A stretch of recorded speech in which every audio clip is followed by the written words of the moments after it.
Another episode of Video Selling Live. Happy Monday. I'm your host, Chris Bogue, and with me today is the founder of SenseSpark, Bethany. Bethany. Hey, everyone. Thanks, Chris. Yeah. So everybody who's just joining us today, again, this is Video Selling Live. So this is the show all about how to sell on video. We go deep every week on a particular lesson. Oh, I'm now hearing my voice echoing back to me.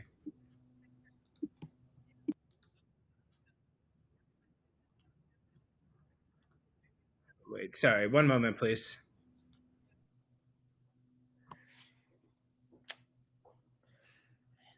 This is probably happening because right before we started, Chris said, "There's no way this could go wrong," and I was like, "Don't say that." But I think we found the one thing that can go wrong: technical difficulties. Okay, that went wrong, but we're back now. Hey, everybody. Sorry for that technical blip there. As I was saying, this is the show where we go deep on selling on video. This show is brought to you by SenseSpark. So we've got a couple notes here at the start of the show. But SenseSpark, Bethany is the founder. I am an advisor for SenseSpark. It is the way that teams scale video for sales. And you can try SenseSpark free by scanning that QR code up there. Bethany, I'm guessing you're a SenseSpark user? Oh yeah, just occasionally, Okay, yeah, you're kind of a big fan. So check that out. Also, we've got a really cool event coming up. Bethany, do you want to talk a little bit about SD Excellence 2023? Yeah, definitely. So we're partnering with Reply.io, Close, and some other sales companies to put together the Sales Development Excellence Conference on Thursday, and I'm actually going to be speaking in the afternoon. So highly recommend attending if you're either in a management position, looking to kind of see what other people are doing, what at least some people think is the big stuff right now, or in an aspiring leadership role where you're trying to get ahead. So that's the theme that's like leading the agendas. So Chris, if you put the link up, that's going to have the agenda and the link to register, and it's totally free. It's all virtual. So just register and come if you want, hopefully learn something, and we hope to see you there. Yeah, go ahead, scan that QR code. Anybody who's been in sales knows that Q4 is where legends are made, okay? The end of every year, you've got individual team members who step up and crush their quotas against the odds. If you are a team leader, if you're running a team, you want to end the year strong. So definitely check that out. It's free. And you can see that. And then also, you can check me out too. So as I mentioned, my name is Chris Bogue. I am a coach. I coach people how to make mercifully short video content that drives revenue for their business. And I am also the creator of the Complete Guide to Selling on Video. So we're going to check out a promo for that at the end of the show. But if you go to chrisbogue.io, I go deep on video selling. This is my passion. All I do all the time is help people get on video for their business.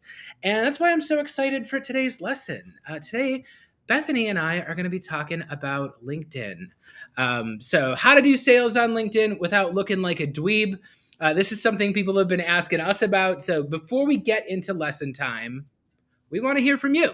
So if you are watching this live, go ahead and drop a comment for me and Bethany. We're going to be going through the do's and don'ts. What should you do when you're selling on LinkedIn? What you should not do when you're selling on LinkedIn. So go ahead, drop a question into the comments if you are watching this live. And we're going to try to answer every question we can before the end of the show. So say hi if you're watching. Selena laughed because I said dweeb. Whatever. Everyone's got to deal with it. And with that said, Bethany, do you want to start with lesson time? Yeah, for sure. And you guys should know, so I'm not normally on the video selling lives with Chris, but I just wanted to hop in today because I use video on LinkedIn so much, and I'm so excited to talk about it. Right. Oh yeah. Yeah, no, this is, we literally use this to like run our businesses. So this is going to be a really great chat. So let's start with lesson time.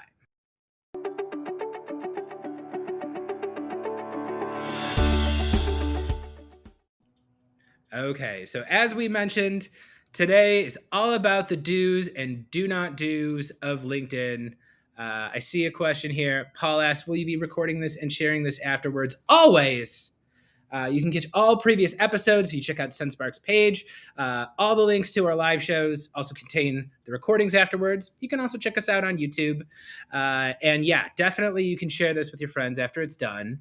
But let's start here with a question. So, Bethany, you mentioned you are a founder of a company and you use LinkedIn to bring in business. So, let's start with question number one. When you are selling on video, should you use video, or when you're selling on video on LinkedIn rather, should you put a video in the first DM or in the follow-up? Yeah, great question. So I think if you're talking about when to use video is part of your sequence, there's a lot of thoughts of if it could be a first or later step. But when it comes to LinkedIn, I would nearly always recommend using it as the follow-up because it just looks better visually in your campaign. When you send videos on LinkedIn, since LinkedIn has a lot of rules about what's able to display in the LinkedIn Messenger, you kind of have to play their game. And they really disencourage sending the video links in the first message. If you send it in a connection request, it's just going to show up like a link. So you're not actually going to see the preview of your video. So like you can do it. We have customers that do it. They get decent results. But I would usually recommend sending either a very like short or even like no connection request when you're connecting for the first time, and then reserving the video as the follow-up just so that it looks better. It's going to have like a nice preview of yourself or whatever your video is. And that can be really helpful for engagement. Yeah, I would agree with that. I would say to everybody there at home, you have to remember video, like any form of sales communication, is not a silver bullet. Like just the fact that you send a video does not mean it's going to get watched. And a lot of the game is figuring out how to build context for yourself. You know, why are they going to open a video from you? And this is, I think about this a lot, Bethany, because I'm a solo founder, right? So I'm entirely reliant on my own business here. And yeah, I need to make sure, like the phrase, there's a metaphor that's used a lot on LinkedIn, which is like you're putting deposits in a bank, essentially, right? And my job on LinkedIn as like somebody who wants to be like a good person on social media, and also somebody who needs to like build up my network, I'm always giving to other people, right? I'm out there, I'm engaging with their stuff. I'm commenting, I'm interacting with people, and I'm always putting out content, right? I'm always putting out content that is specifically designed for my network. So the idea is if I'm always giving, then if I send a video asking for a meeting, or I send a video asking for a question, or I send a DM asking for a question, they're much more likely to respond because they know I'm not just there to like take their time and take their money from them. They have like another relationship with me. So yeah, definitely I would never recommend sending it in a connection request. What do you send in a connection request typically, Bethany? Well, it's funny because I was just thinking about things a little bit differently than what you're saying. So my connection requests, a lot of times I leave them blank. It just depends. But if I am reaching out because I want someone to like use SenSpark, it's funny you're saying you give first. And I'm like, but SenSpark is a gift because it's so amazing. Obviously, I'm biased, right? But I really try to be direct. And so what I've been sending a lot lately is simply, hey, like SenSpark helps you create personalized videos at scale. Would you be interested in learning more? Which I know goes against, this idea of no pitch slapping in your LinkedIn messages. But I personally like being direct. And I don't do a ton, like I don't do automations or follow-ups. I'm not doing any right now. So it's like one message. And then at least people know what I want. It's not like, hey, I just saw you and really want to chat. Like, of course I don't, So I think it depends, and there's different ideologies, but recently I've just been doing that. And I've been getting like maybe 2 to 3 demos a day from it, and from sending like less than 20. So it just depends, right, on what your style is. Yeah, I'm always kind of a fan of like, I let people know what I do right away, especially like if they pitch me first. I'm like, oh great, here's what I do. But yeah, I guess just I've always like, I do a lot of disqualifying of people too, and that's also like I put out a lot of creative content, and some of it is funny. A lot, I throw a lot of like comedy in there. Not everybody who's a fan of mine is a customer, and I have to be very careful about sorting that out. Like, is this just somebody who is appreciating the content but not likely to buy my services, or is this a decision maker? And yeah, sometimes I connect with people. Sometimes I go for the ask right away. But yeah, it seems like we both agree. Like, you kind of got to get in the gate first before Yeah. you start sending a video. And I'll also, agree with what you said too about you do want to give first. I just don't always do that in the message. So I try to be very like giving on LinkedIn in general and really try to amplify other people's content. Because I think you made a really good point about people know what you do by the time you connect. And I think that's really cool. I wouldn't necessarily say that's the same about me, but I think that's a really good angle to take. Yeah, I guess my whole kind of philosophy is like, I am just always in communication with my network. Mm. You know, um, I am interacting with their stuff. I'm giving them feedback about their stuff. I'm like supporting them. I'm also letting them know, like, if an event of mine is coming up that they might like, or if I've got a new offering, or like, I just find all these ways to get people to always be talking to me. And then that way, like, when I do need to go for the ask, one, we're already talking with each other. And two, it's not that big of a deal if they say no, and we can get to this. We've got a couple of other questions here that we're going to get there, but it's like kind of like figuring out, like, what do you do once they say no? Because you still want to be able to get them in the future. And oftentimes I'll have people who tell me no, and then 2 months from now they come back and they book a meeting with me, or they buy my course or something. So it's like, I always want to have my lines of communication open. So let's just jump to another question here. Okay, best way to send a prospecting video, LinkedIn versus Gmail. So, Bethany, I know SendSpark is designed for both. How do you go about deciding whether you're going to send a video in email versus LinkedIn? Yeah. So I think the way that you want to think about this is, how do your different channels play in together? Because you could definitely send a video in both email and LinkedIn, but you want to think about, what's the ideal customer journey here? And what I often like doing and have recommended to several of our customers is, maybe what's going on in email is more formal and more informational. Like, in the emails you're sending, you have a lot of information, but then you don't need to just do the exact same thing on LinkedIn and be like, well, I'll hit them from 2 channels and hope it works doubly good. But instead, use LinkedIn to back channel yourself. LinkedIn is social, it's conversational, it's a good place to just ask a simple question. So what you can do is, in email, have maybe more structured automation about what you do, like a nice pitch video that like explains who you are, your value prop. Still, I know you're going to say keep it under a minute, Chris. And so you can send that in email, and then in LinkedIn, you can just do like a quick question and be like, oh, hey, did you see my email? Oh, are you doing anything for, what your product solves? And just kind of back channel yourself, and don't make it feel automated. Just make it feel like you're checking in. And I found that people tend to answer really quickly and be really responsive when you ask a very direct question, and it doesn't really feel like you're trying to sell to them. It just feels like you're trying to chat. And then what I'll often do, the videos I send in LinkedIn are different styles of videos. So in email, it's more of like, hey, this is, how we can help, problem solution, but in LinkedIn, it's often more of like responses to their questions. Like, maybe they say, hey, how are you different than a competitor? Or, oh, how does it work on Mac? Or like, how does this specific thing? And then I'll either be sending like, quick recordings I make, or a recording that we already have, an existing one in SendSpark, but I'll do a little custom intro so they feel really special. So you can do that in LinkedIn. But in general, to me, I think LinkedIn can be really conversational. And if you use it like that, it can be a superpower versus just trying to do the same thing in email, or in LinkedIn that works in email. Yeah, I'm kind of a similar mindset. So for me, it's like, yeah, LinkedIn is that more informal channel. And here's something anybody at home doing sales at a high level knows.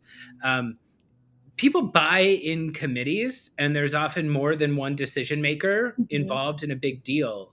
So like, LinkedIn is a great way to keep in touch with my champion, usually, right? Maybe the entire organization is not active on LinkedIn, but the person I'm in contact with is, right? I can keep a direct line to them with LinkedIn. And I'm using Gmail more for like the official communications that I want the whole team on, you know. If we're going back and forth about usage or pricing or like case studies or that, I've probably got them on like, we're all on a calendar event together, we're all in a Gmail together. That's where I kind of keep it all in, like if they're viewing this on Salesforce or if they're sharing this in a company Slack or something, that's all happening through Gmail. That's like the formal process moving forward. Whereas on LinkedIn, I can talk to that person with voice notes, I can send DMs, I can send a little 10-second video just being like, hey, how are things going? Have you met with this other person yet? Do you see X and Y and Z happening? But yeah, I kind of keep two conversational tones. One is shorter and more direct and less formal on LinkedIn. And then the Gmail one is like, I am working with your entire buying team going through the process formally. Yeah. Super cool. Okay, so I'm going to jump ahead to the next question, which is, what do you actually say? How do you actually ask for something in a LinkedIn DM without making it weird? Yeah, I mean, it just depends on what the context is, right? Like, I think there's a few, like, we'll call them templates that I think work really well. One is like the basic value prop of like, hey, you might have this problem. This is how our solution helps. And you just give them like a quick teaser. And that's where video is really powerful, right? Because you can both, ideally show what the problem could look like and then what how your platform works. Not as like a whole how it works, but as just like ooh, your life could be this good using our platform. So I think you have that whole angle and that works for everyone. But I'd also recommend like digging in deeper and saying like what's unique about your business or the way customers use you. And maybe you could use video to show specifically like how seamlessly your product works with an integration partner. Be like, oh, you use HubSpot, like see, this integrates perfectly and helps you achieve X.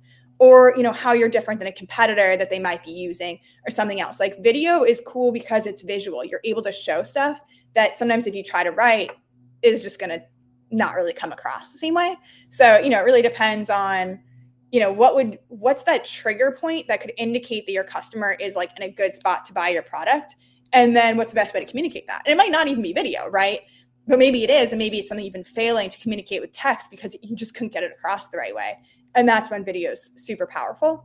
So it's unique to every business. But I think it's worth just, thinking through what's that trigger point that would indicate that someone's a good fit for your product. And how do you make sure, one, that they know that, and then two, they, clearly know the next steps of how to get started. Yeah, I've got this philosophy that I have with like my coaching clients where I tell them, I never want you to make a video that does not get watched. If my clients are sending videos off to people who aren't even watching them, we're just wasting our time and effort. So again, I do a lot of things. I will do content, I'll do interactive content, I'll do competitions, I'll do things where people can talk with me, I'll do polls, I do all these different things so my network can like raise their hand. And again, most of it is low commitment. Most of it is like, if they talk to me, we're going to go back and forth for 30 seconds and then they're going to be done. But it's like, if I look through and someone fits my ideal customer profile and we've had some back and forth, like I've got them categorized, like this is a person who responds. And then I find like when I ask for a meeting, again, it's that sell the meeting, not the product, right? I'm usually asking them questions first, and I love open-ended questions. One that I found that's super effective, Bethany, I don't know if you've ever tried this one. I've just asked like, what role does video play on your team? Is like an opening. I just like, or if I'm talking to like marketers, I'm like, hey, what role does video play in your strategy? Over there, and just asking what role does it play. Usually they'll open up, if they are prolific video users, they're like, oh yeah, we use video all the time. Oftentimes they're like, you know what, we got one person on our team who's experimenting with video, she's doing really well, pretty much nobody else does anything with it. But I find that little entry point, just asking like, what role does that play for you? And maybe their answer is, you know what, we don't like video, we don't believe in it, we don't want to do it at all. That's great. They're disqualifying themselves from my sales process. But if they're like, you know what, yeah, we've seen some wins on the team and we're actually looking into that further, that's when I send my video. And again, I'm not asking like, oh, do you want to pay me a big expensive consulting contract? I'm just like, hey, let me know if you'd be open to a conversation. Mhm. This is what I do. I help teams get more video out there. I make it fun. I help you come up with a process. Let me know if you'd be interested in chatting about that. And if they say no, that doesn't mean they hate me and they never want to speak to me again. That means they are not interested in talking about that right now. Yeah. And so I just say, hey, that's great. I also have free events coming up. That's why I do Video Selling Live. That's why I do my podcast, Chris Sells His Soul. It's like I have all these other free things where I'm putting the information out there. So if somebody's like, hey, I'm interested in this, but I'm not ready to spend money on it, I'm keeping them warm. Yeah.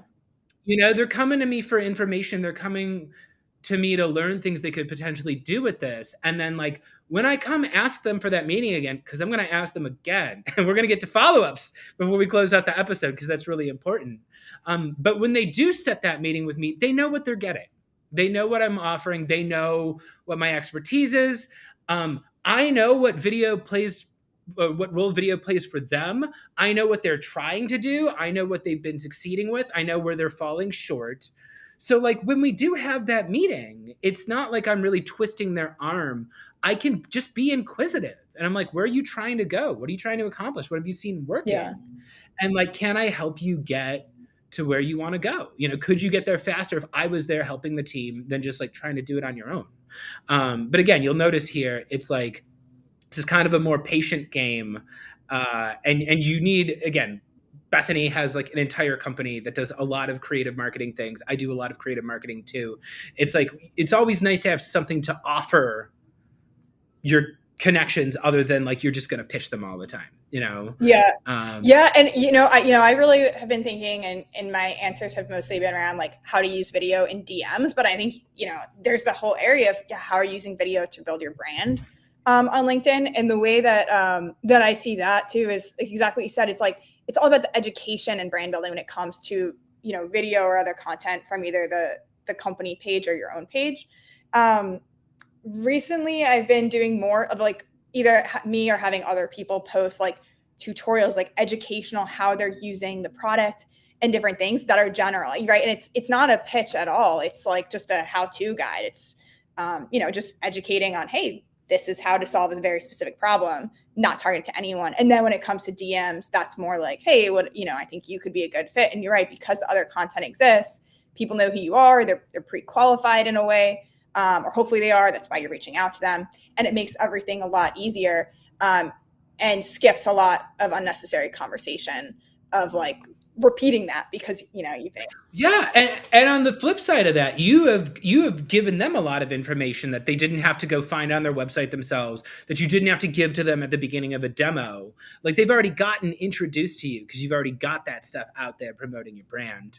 We're getting to the end of our time here. So I'm going to talk about calls to action here. Because that's part of our video challenges today. And I want to just kind of springboard off what you just said, Bethany, because again, we're talking about video call to action where you're like, hey, I want to have a meeting with you. That is like the biggest commitment you're going to tend to ask for somebody in a video, but you can do something smaller. Sometimes I do soft calls to action.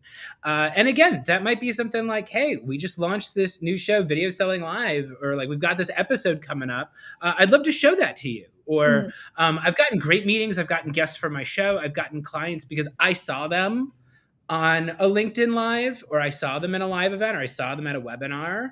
And so I'll send them a video afterwards being like, hey, Bethany, I just saw you like at that, talk you were at. That was really awesome. That thing you said blew my mind. So like, thanks. And like, I'll see you out there on LinkedIn. That's very soft and casual. But again, I'm like depositing into the bank, right? I am lifting them up. That's something my connection probably worked hard on. That's important to them.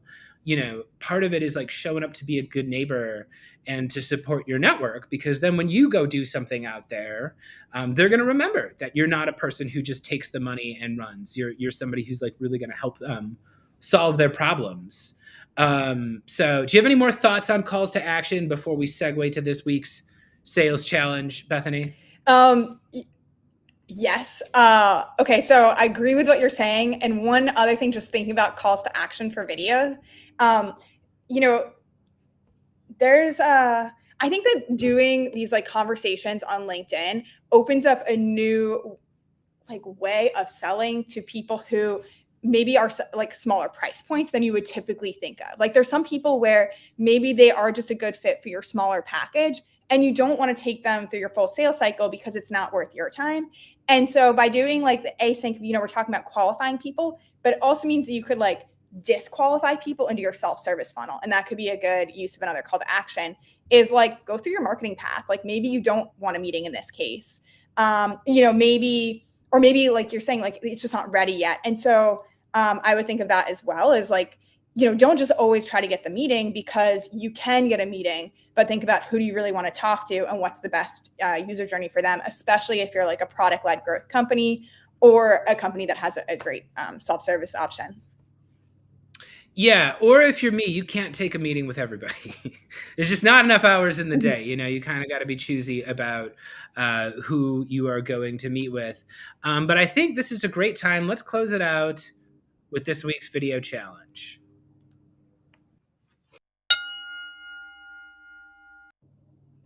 All right, this week's sales challenge. This is the time we're going to be throwing it to you, audience. We can give you all the advice in the world. We can give you all the best tools in the world. It means literally nothing unless you go out there and actually do something. You got to make a move. You got to talk to your pipeline.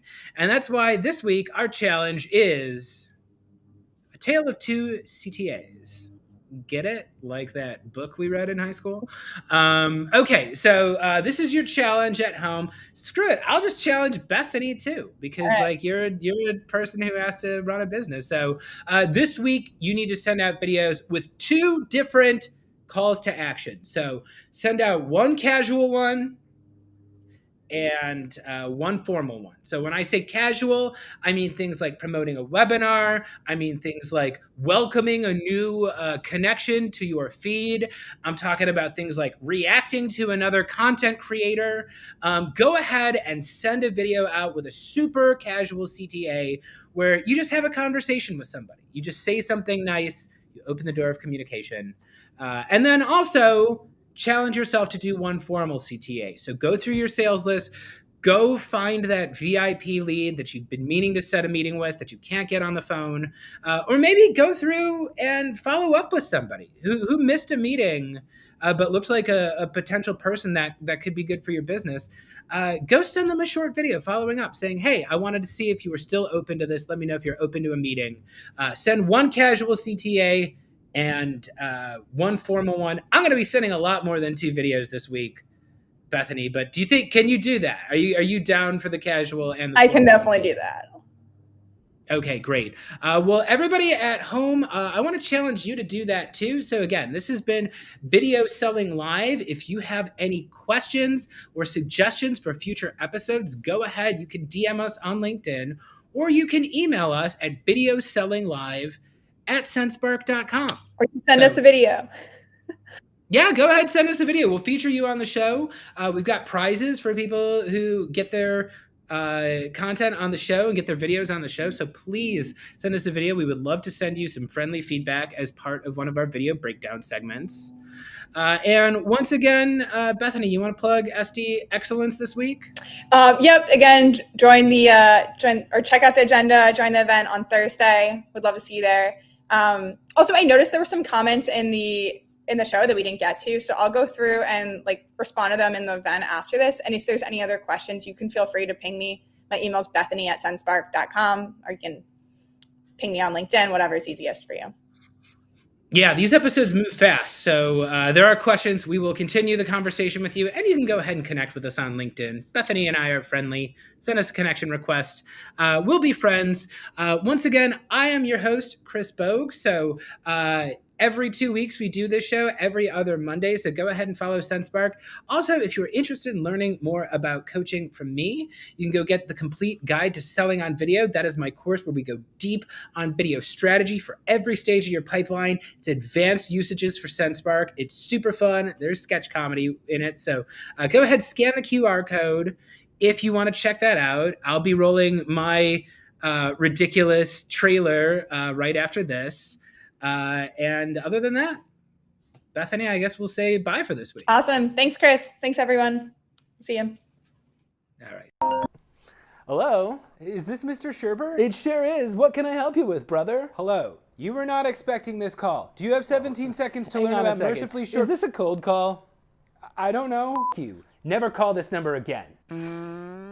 Oh no! Another unsuccessful cold call. You probably don't have time to fuck off. I got a quota to hit. Are you spending hours every week cold calling and cold emailing but not seeing results? There's gotta be a better way. Introducing the complete guide to selling on video.